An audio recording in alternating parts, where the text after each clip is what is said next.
Ada pertanyaan nih, dok saya belum nikah dan didiagnosa ada miom submukosa. Apakah boleh dok dioperasi? Yuk kita bahas bersama saya Dr. Oli, spesialis obgyn. Untuk perempuan nih memang banyak banget kan yang memang perdarahan banyak, hebat. Setelah ke dokter ternyata ada miom submukosa. Artinya apa tuh miom submukosa? Jadi mioma itu kan memang tumor jinak yang berada di rahim. Itu letaknya ada banyak. Kalau submukosa artinya ini rahim ya. Submukos tuh artinya di dalam sini.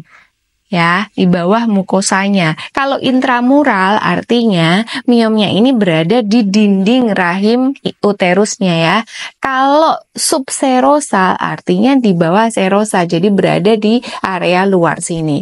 Memang yang paling sering membuat bahaya adalah miom submukosal ini bisa membuat perdarahan yang panjang, pasien sampai anemia. Nah, ini memang benar-benar perlu dilakukan tindakan. Untuk perempuan yang belum nikah pastinya takut, kok ini udah harus dioperasi, apakah ini membahayakan? Nah, sebenarnya karena ini tindakan harus dilakukan untuk mengatasi perdarahan yang hebat supaya kita nggak anemia, supaya kita mempunyai kualitas yang lebih bagus. Pastinya kalau anemia, mensnya banyak kan itu jadinya kita bisa gampang sakit, kualitasnya nggak bagus, tubuhnya nggak fit, kan seperti itu. Jadi nggak usah takut. Kalau emang dokter memang sudah menyarankan untuk tindakan operasi, tolong bilang ke dokternya untuk melakukan miomektomi saja, karena kan belum nikah. Jadi yang diambil memang cuman untuk miomnya aja. Jadi kita masih punya kesempatan untuk hamil. Nggak usah takut, cuman miomnya diambil itu biasanya tetap bisa hamil kok. Tapi yang pasti harus dikonsulkan ke dokternya yang jelas.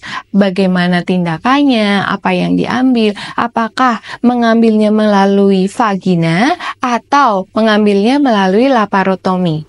Jadi itu bisa ditanyakan dengan pasti. Karena miom submukosa ini sebenarnya kita bisa lakukan approach minimal invasif tindakannya melalui histeroskopi. Histeroskopi resection mioma. Jadi alatnya itu dimasukkan ke vagina, masuk ke dalam mulut rahim, sampai ke dalam, lalu kita hanya mengeruk di area submukos miomanya saja. Jadi nggak usah takut, tapi memang kalau belum nikah, bagaimana dok ini masuknya? Pastinya jadi agak bingung. Semua harus dikomunikasikan dengan jelas. Kalau emang mau dilakukan histeroskopi, tetap ada resiko robekan himen, karena tindakannya itu masuk melalui vagina.